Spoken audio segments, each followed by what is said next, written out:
अस्सलाम वालेकुम। Solution of Laplace equation इस लेक्चर के अंदर हम इस हवाले से पढ़ेंगे। लैप्लास इक्वेशन देख लेते हैं एक दफ़ा और। Second order partial derivative with respect to X plus second order partial derivative of a flux with respect to Y equal to zero. Now again जैसे मैंने कहा कि हम इसकी डेरिवेशन में फ़िलहाल तो नहीं जा रहे, क्योंकि डेरिवेशन करने के लिए आपको फिर वो डिफरेंसेस वगैरह और सारी चीज़ें वो समझानी पड़ेंगी, जो कि हमारा बात का टॉपिक होगा। तो बेसिकली मैं यहाँ पे ये कह रहा हूँ कि इस इक्वेशन को मैंने डिस्क्रिटाइज़ किया by using FDM, that is finite difference method. तो जब डिस्क्रिटाइज्ड हम इसको करते हैं तो इसका रिज़ल्ट कुछ इस तरह से आपके पास आता है कि phi I comma J is equal to 1 divided by 4 of phi I plus H comma J plus phi I minus H comma J plus phi I comma J plus K plus phi I comma J minus K. और इस फॉर्मूले का नाम basically है आपके पास standard 5 point formula, ठीक है। क्योंकि इसके अंदर टोटल अगर आप गौर करें तो 5 पॉइंट जो है वो कंसिडर किए जा रहे हैं, जिसमें से फाई आई कॉमा जे अगर ये पॉइंट है आपके पास, पहले हमने एक्स के रिस्पेक्ट से पढ़ा था, तो ये वाला पॉइंट जो है वो हो जाएगा phi I plus H comma जे। इसका ये पॉइंट आपके पास हो जाएगा phi I minus H comma J. Above point आपके पास हो जाएगा phi I comma J plus के, और बिलो पॉइंट आपके पास हो जाएगा phi I comma J minus के। ज़रा गौर करें कि हम जिस पॉइंट के हवाले से बात कर रहे हैं, यानी फाई आई कॉमा जे के, तो ये फॉर्मूला आपको बता क्या रहा है? ये फॉर्मूला बता रहा है कि you can evaluate the value of this point phi I comma J by taking the average of its 4 neighbours.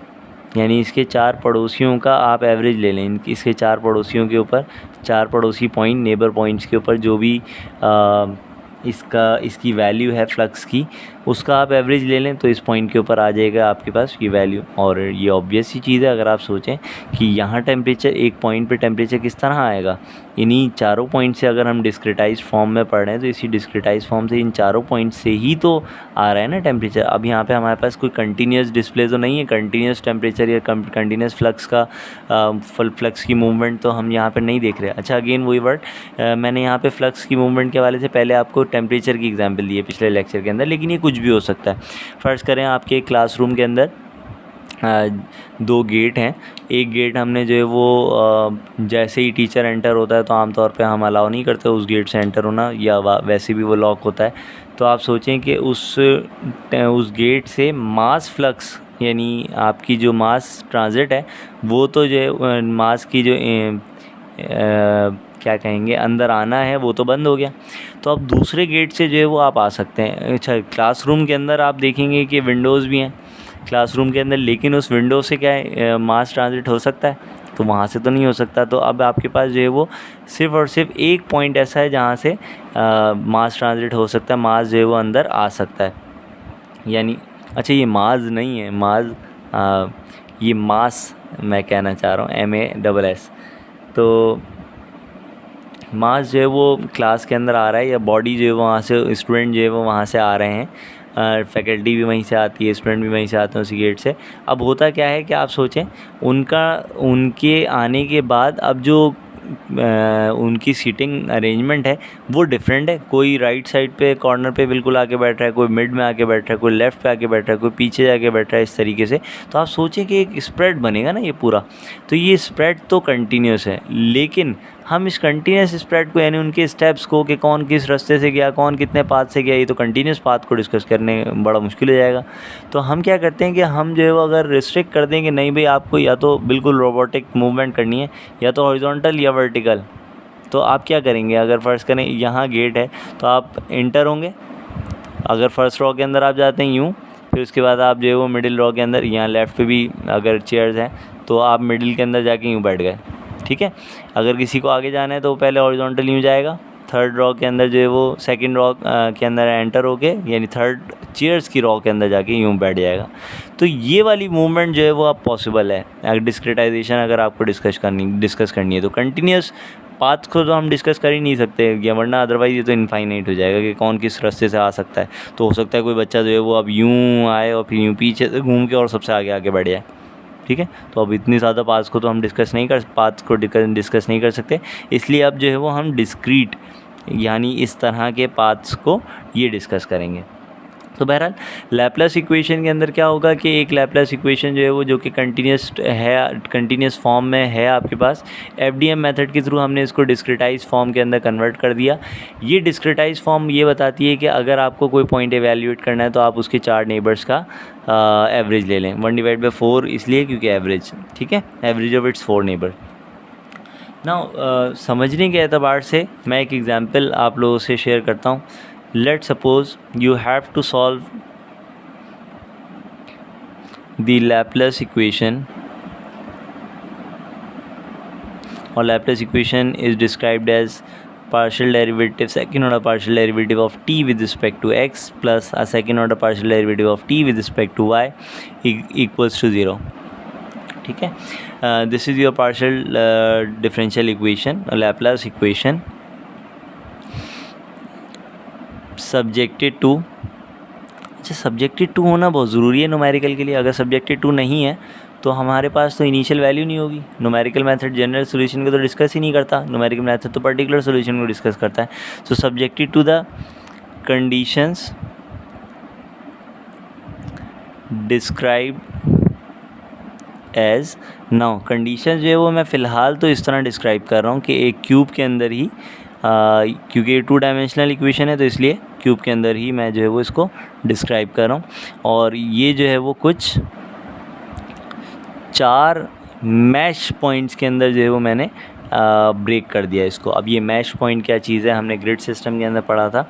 तो ये ओवरऑल तो पूरी ग्रिड है, लेकिन वो पॉइंट जो कि अंदर हमें इवैल्यूएट करने हैं, या वो पॉइंट जिनके ऊपर हमें टेम्परेचर या जो भी फ्लक्स है उसकी वैल्यू नहीं मालूम, जहां हम इसके फ़्लो का जो भी इसके फ़्लो की डिस्कशन है वो हम देखना चाह रहे हैं, ये तमाम पॉइंट्स कहलाएंगे मैश पॉइंट, ठीक है। मैश ग्रिड पॉइंट भी कहलाते हैं, मैश पॉइंट भी कहलाते हैं। इसके अलावा इसके जो बाउंड्री पॉइंट्स हैं, तमाम कंडीशंस, ये हमेशा हमें गिवन होंगी, चाहे इस पिक्चर की फॉर्म के अंदर या आपको मैथमेटिकल फॉर्म के अंदर। पहली एग्जांपल इसलिए मैं पिक्टोरियल रिप्रेजेंटेशन ही दे रहा हूँ इसकी कि किस तरीके से आपके पास कंडीशंस गिवन होती हैं। तो लेट्स सपोज़ कि ये एक मेटल शीट है, और इस मेटल शीट के ऊपर ध्यान में रखिएगा लैप्लास तो मेटल शीट हो ना हो उसको तो कंसिडर ही नहीं करता ना। लैप्लास तो कहता है ये मेटल शीट हो, कोई सी भी शीट हो, रिजल्ट एक ही रहेगा, ठीक है, इक्वल टू 0 है उसके राइट हैंड साइड पे। तो बहरहाल यहाँ पे मैं कह रहा हूँ कि let's suppose 4 unit of the temperature है जो कि यहाँ इस पॉइंट से एंटर हो रहा है, और इस पॉइंट से जो है वो 2 यूनिट टेम्परेचर है जो कि एंटर हो रहा है। इस पॉइंट से 1, इस पॉइंट से 1, इस पॉइंट दोनों पॉइंट से 0 0, और इन 2 पॉइंट से 2 और 2 यूनिट टेम्परेचर जो है वो एंटर हो रहे हैं। तो अब आपको क्या करना है, ये तो बाउंड्री पॉइंट आपको डिस्कस है, आपको क्या करना है, इस पॉइंट पे, इस पॉइंट पे, इस पॉइंट पर और इस पॉइंट पे टेम्परेचर कितना होगा ये आपको बताना है। तो क्योंकि हमारे पास ये 4 पॉइंट है और चारों पॉइंट जो है वो हम टी नाम उसका नहीं दे सकते, तो लिहाजा हम इनको नाम दे रहे हैं कुछ इस तरह से T1, T2, T3, T4, ठीक है। तो हमने इनको नाम कुछ इस तरह से दे दिया। आप चाहें तो इसको T1, इसको T2, इसको T3, इसको T4 दे दें, जैसे भी नेमिंग करें उससे कुछ फ़र्क नहीं पड़ता। लेकिन बहरहाल ये तमाम मैश पॉइंट्स के ऊपर आपको नेमिंग कुछ ना कुछ करनी है। अच्छा, ये नेमिंग जो है ना सोल्यूशन का पार्ट है, वैसे तो आपको बाउंड्री जो है वो खाली गिवन होगी, नेमिंग आप जो है वो खुद से सोल्यूशन के अंदर करेंगे।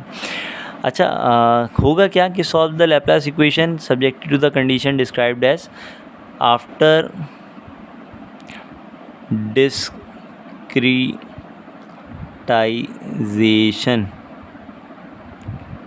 थोड़ी सी गंदगी हो गई लिखने में। After discretization by FDM। तो ये चीज़ अगर आपको बताई जाए या ना बताई जाए, फ़िलहाल आपके कोर्स में FDM का ही है पार्ट, डिस्क्रिटाइजेशन का, ठीक है। तो हमें डिस्क्रिटाइजेशन FDM के थ्रू करनी है। To convert it into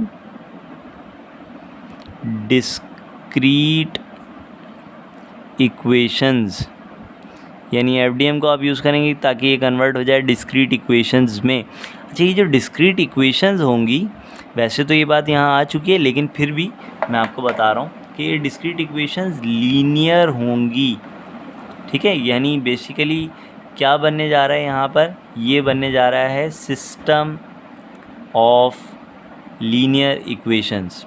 system of linear equations बनने वाला है। सिस्टम ऑफ लीनियर इक्वेशंस का टॉपिक आप लोग पहले कवर कर चुके हैं, यानी सिस्टम ऑफ लीनियर इक्वेशन में आपने Gauss Jacobi or Gauss Seidel से सॉल्यूशन समझा हुआ है पहले, तो इसीलिए मैं ये कह रहा हूँ यहाँ पर एंड देन सॉल्व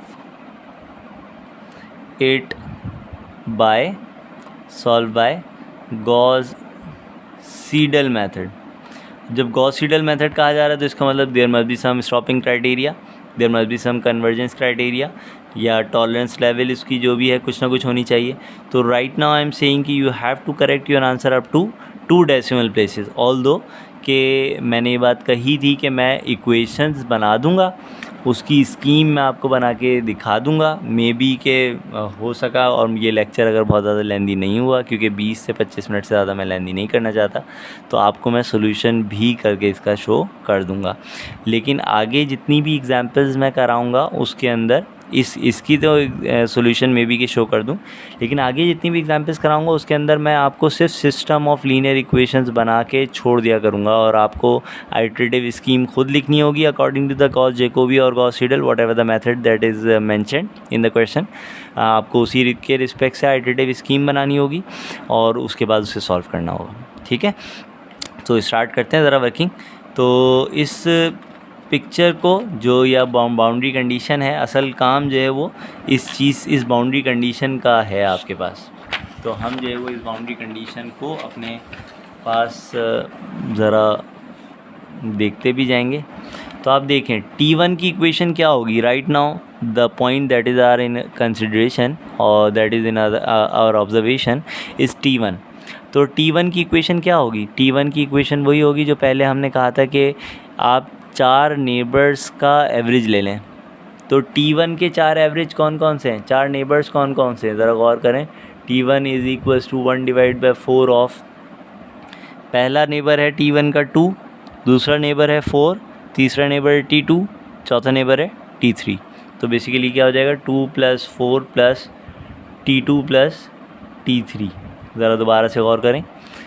T1 का पहला नेबर है 2, दूसरा नेबर है 4, तीसरा नेबर है T2, चौथा नेबर है T3। तो हमें क्या करना है, इन चारों नेबर्स का एवरेज लेना है। इसी तरीके से T2 की इक्वेशन क्या बनेगी। T2 की इक्वेशन बन जाएगी पहला नेबर T1, दूसरा नेबर T2, तीसरा नेबर 1 ओनली, चौथा नेबर आपके पास T4, यानी T2 will be equal to an average of T1 + 2 + 1 + T4। Similarly T3 की इक्वेशन क्या बन जाएगी। T3 की इक्वेशन आपके पास होगी कुछ 1/4, 4 नेबर्स हमें सम करने, 0 + 2 + T1 + T4।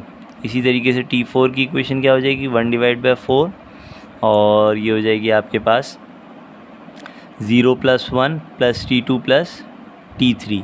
4 नेबर्स करने हैं आपको, बस सिंपल चीज़ ये है कि इन 4 नेबर्स का सम करना है, और क्योंकि एवरेज लेना है तो इसलिए 1/4 कर दिया। तो आपके पास ये 4 इक्वेशंस बन गई। जितने पॉइंट्स आप ब्रेक करने, जितने मैच पॉइंट आपको डिफ़ाइन किए जाएंगे उतने ही जो है वो आपके पास इक्वेशन बनेंगे। अगर 9 मैच पॉइंट होते तो 9 इक्वेशन बनती है यहाँ पर। तो बहरहाल यहाँ पर जो है वो आपके पास ये 4 इक्वेशंस बन चुकी हैं फ़िलहाल। तो इन 4 इक्वेशंस के ऊपर आपको क्या करना है, सॉल्यूशन सॉल्व करेंगे। तो फिर थोड़ा सा सिंप्लीफाई कर लें इन चारों इक्वेशंस को। तो पहली इक्वेशन आप यूँ भी लिख सकते हैं 1/4 ऑफ 6 + T2 + T3। इसी तरीके से सेकंड इक्वेशन आप लिख सकते हैं 1/4 of 3 + T1 + T4। Third equation आप लिख सकते हैं 1/4 ऑफ 2 + T1 + T4।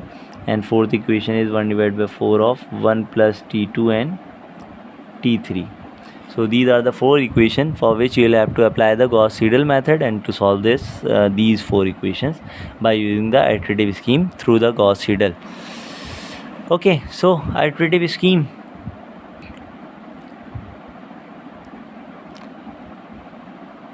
ध्यान में रखिएगा, आइटरेटिव स्कीम के हवाले से मैं आप लोगों को बहुत ज़्यादा पहले भी लेक्चर के अंदर बता चुका हूँ. If you don't write the iterative scheme, may be your marks in that particular question would be considered zero, although कि योर ऑल द वर्किंग और the iterations performed are correct. ठीक है, रिमेंबर दैट पॉइंट कि अगर आपने बिल्कुल 100% भी सही किया हुआ होगा, आंसर भी सही आया हुआ होगा, तो भी अगर आपने आइटरेटिव स्कीम नहीं लिखी, so I will mark it zero. ठीक है, iterative scheme is more important than other the solution. ये बिल्कुल एक ऐसा काम करती है जैसे कि एक जो आपके मार्क्स आ रहे हैं उसको मल्टीप्लाई बाय 1 कर देगी. ठीक है, खाली आइटरेटिव स्कीम लिख दें और बाकी सोल्यूशन ना करें, दैट डजंट मीन कि आपको जो है फुल मार्क्स मिल जाएंगे. आइटरेटिव स्कीम काम करती है बिल्कुल इस तरह से, either you will get the marks or you will get the zero. ठीक है, यानी जितनी भी आपकी वर्किंग होगी या तो वो मल्टीप्लाई बाय उसके जो मार्क्स होंगे उसको मल्टीप्लाई बाय 1 करवा देगी है, या मल्टीप्लाई बाय 0 करवा देगी. गलत आइटरेटिव स्कीम मल्टीप्लाई बाय 0. ठीक है, सही आइटरेटिव स्कीम मल्टीप्लाई बाय 1. और अगर आइटरेटिव स्कीम नहीं लिखी, बिल्कुल भी नहीं लिखी, तो भी 0.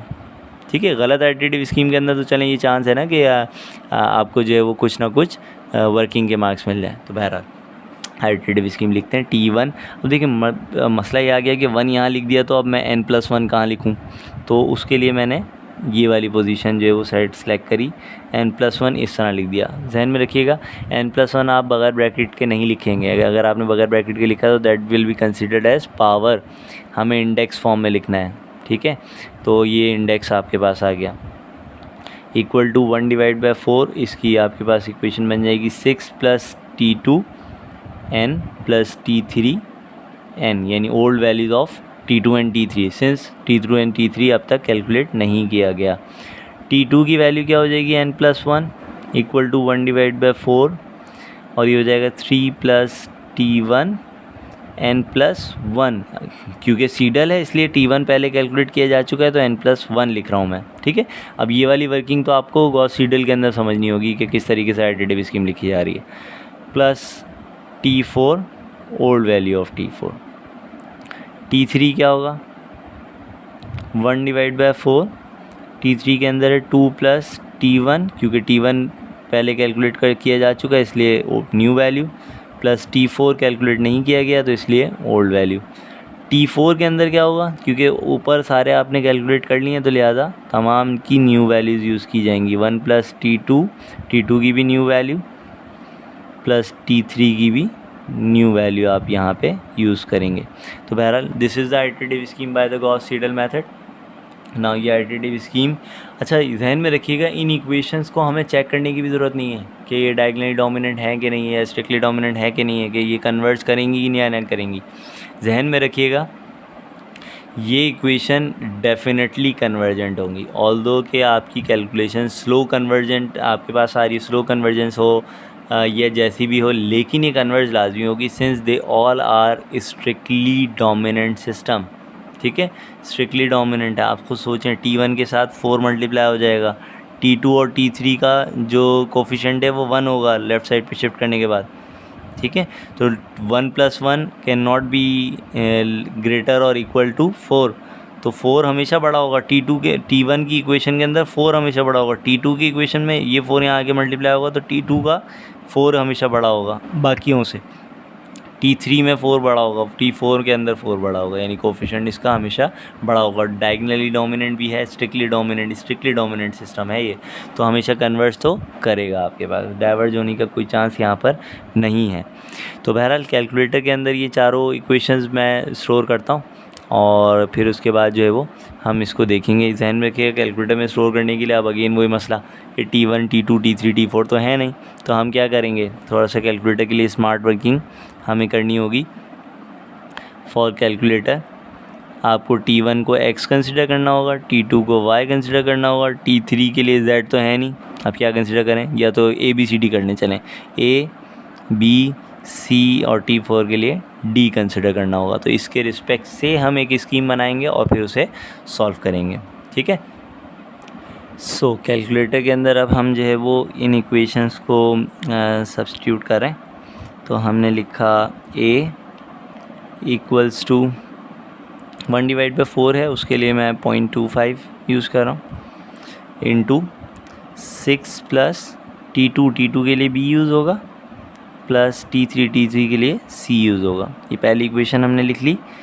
कॉलन का symbol b equals to 0.25। Again यहाँ पे आपकी सेकेंड इक्वेशन लिखेंगे 3 प्लस T1 के लिए a और T4 के लिए d आपको यूज़ करना होगा। अच्छा, मैं प्लस डालना भूल गया, T4 ये हो गया। ठीक है, थर्ड इक्वेशन के लिए आप क्या करेंगे, c equals to 0.25 into 2 plus a plus d। ठीक है, and for the fourth equation you will have d equals to 0.25 into 1 plus T2 के लिए b यूज़ किया जाएगा और T3 के लिए c यूज़ किया जाएगा। क्या करना होगा हमें, क्योंकि नोट करना है, एक मिनट में पेज चेंज कर लूँ। इक्वेशंस मैंने इनपुट कर ली हैं और आपके पास जो है वो इक्वेशंस कैलकुलेटर में इनपुट करके, आपको मालूम है क्योंकि गॉस सीडल से हमें कैलकुलेटर में बड़ी आसानी होती है, हमें जस्ट इक्वल सिंबल प्रेस करना होता है और आपके पास आंसर्स वो आते जाते हैं। तो मैं एक टेबुलर फॉर्म बना लेता हूँ यहाँ पे, और क्राइटेरिया मैं आपको बता चुका हूँ कि you have to correct up to 2 decimal places. ठीक है, 2 डेसिमल प्लेसेस आपको करेक्ट करने हैं, ये करेक्शन आपको रिक्वायर्ड है। तो फ़िलहाल जो है वो हम यहाँ पर नंबर ऑफ़ आइट्रेशंस काउंट करेंगे। इसके अलावा T1 यहाँ पे आएगी वैल्यू T1 की, T2 की न्यू वैल्यू यहाँ आएगी, T3 की वैल्यूज़ यहाँ आएंगी और T4 की वैल्यूज़ यहाँ आएंगी। n+1 लिख लेते हैं इसको, n+1 n+1 n+1। अच्छा, इनिशियल वैल्यू क्या कंसिडर किया जाता है, हमेशा से स्टैंडर्ड है कि हम 0 0 0 से स्टार्ट करते हैं, तो लिहाजा मैं यहाँ -1 इज़ बेसिकली रिप्रेजेंटिंग कि ये इनिशियल गैस है, ये कॉलम पूरा जो है वो इनिशियल गैस है। आप ये स्टैंडर्ड है कि आप इसे 0 0 0 0 से स्टार्ट करें, अदरवाइज़ अगर आप चाहें तो जहाँ से 2 3 8 9 से स्टार्ट कर लें, 100 2800 से स्टार्ट कर लें, इट्स अप टू यू, आप जहाँ से चाहे स्टार्ट कर सकते हैं। लेकिन स्टैंडर्ड ये है कि आप इसे 0 से स्टार्ट करें ताकि आंसर जो है वो आपका एक साथ जो है वो कन्वर्ज हो।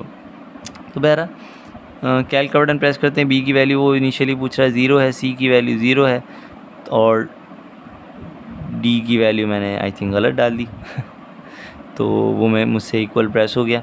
तो अगेन b की वैल्यू 0 है, c की वैल्यू 0 है, d की वैल्यू भी 0 है।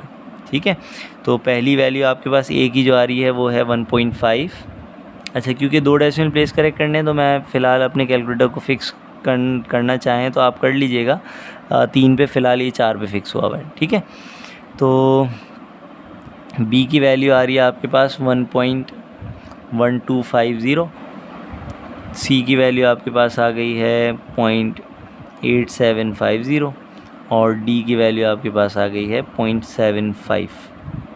ठीक है, अच्छा, नेक्स्ट आइट्रेशन के लिए हमें मालूम है गॉस सीडल की वर्किंग है, तो लिहाजा हमें जस्ट इक्वल प्रेस करना होगा, बहुत ज़्यादा वर्किंग इसकी नहीं करनी होगी। अगर जैकोबी होता तो हमेशा करना होता। अब देखें ये आपसे b पूछ रहा है, लेकिन b तो वही है ना जो 1.125 जो आपने पहले स्टोर किया हुआ है, ये नीचे बता भी रहा है, सजेस्ट भी कर रहा है b की पुरानी वैल्यू ये स्टोर की हुई है इसने, तो हमें खाली इक्वली प्रेस करना है। ओके, ये b की वैल्यू, c पे भी वही वैल्यू बता रहा है 0.8750, तो ओके, डी पे भी वही बता रहा है 0.75, यानी हमें जस्ट इक्वल प्रेस करना है। अब तो a की वैल्यू इसने 2 बता दी और इसी तरीके से b की वैल्यू ये कुछ बता रहा है 1.4375 और इसी तरीके से c की वैल्यू 1.1875 और d की वैल्यू आपके पास आ गई 0.9063।